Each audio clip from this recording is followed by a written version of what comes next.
Now this video is probably going to be pretty short, because I think it's a very self-explanatory topic. I think that at least 95% of people are going to completely agree with me. Anyway, I got the idea to make this video when I was watching an Angry Joe video.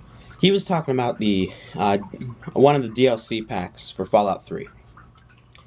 And how the DLC had all been really buggy, and in a lot of ways that games were actually buggy too. And how developers were using patches to kind of cover up these problems when it was too late.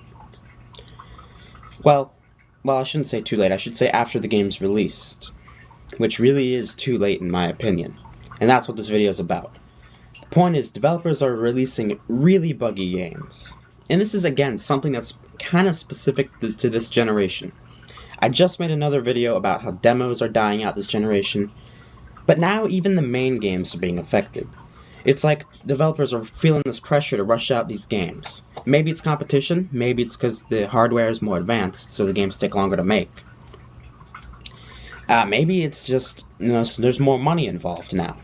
So developers are trying to push out more and more games because there's so much more money at stake. They feel like they can't afford to lose market share. Now, of course, it's kind of ironic because, when you push out games that quickly, the quality goes down. And partially that's because of how buggy the games can be. Sorry about that. But it's partially because of how buggy the games are. Good examples, every game from Bethesda this generation. And I'm going to focus more on Bethesda in the next video. But I think if you've played Fallout, especially Fallout New Vegas, especially on PS3, these games are incredibly glitchy. Alright, they freeze up on you. Even Oblivion had some problems with that on PS3. Now, these games might fare better on the PC or on the Xbox, but I have a feeling that a lot of these glitches are still present. Like, literally, if you go to the wiki for, it's basically a fan-made Wikipedia for Fallout New Vegas, at the end of basically every single page, but definitely every single quest, they have, like, a screen length or two of all the glitches that can happen to you. And look, some glitches, I don't care, okay? Most of the glitches are minor, but sometimes you have game-breaking, or at least quest-breaking glitches. So what is up with that? I mean, it would happen occasionally in the past, of course, but that was normally from no-name developers who are making bad or mediocre at best games. These are really good games coming from a legitimate developer. Alright? Bethesda. And often other developers too, like you saw it in a lot of Rockstar games. You see it in Red Dead, you see it in GTA.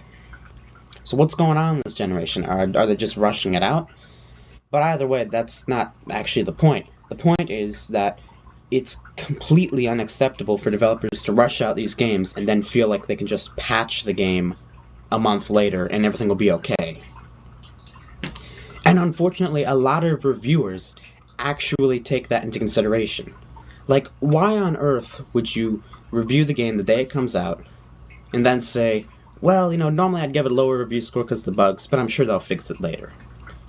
So, like, they're getting the review scores raised based on the fact that they might possibly do something in the future to fix what they already screwed up. And honestly, gamers are not mad enough about this. Gamers need to be out there, like, at least on the internet, saying stuff like, hey, look, Rockstar, your games are really good, but you have to fix these glitches. Look, Bethesda, the next Fallout game, if it's as glitchy as Fallout New Vegas, we're gonna have a problem. Alright, because I swear, New Vegas froze me so many times, I was like, is this thing breaking my PlayStation? Because I had to reset so many times. And there's not nearly enough, like, outrage over this. Yeah, there's some hardcore gamers who complain about it. You find other people on YouTube. But in my opinion, people are just kind of sitting there and letting it happen. Partially because they know it's happened in the past, but it's happening more now, and it's happening with more high-profile games. So this, I think, is a problem. If it gets much worse, it's going to be a gigantic problem. And yet again, it's one of the problems with this console generation, in my opinion. It's even affecting PC, too. So this is widespread, people need to stand up to it. I'm going to keep making videos like this just because I'm in a mood to complain today, but these videos that I've been doing have been about problems with this console generation. So, see you in the next one.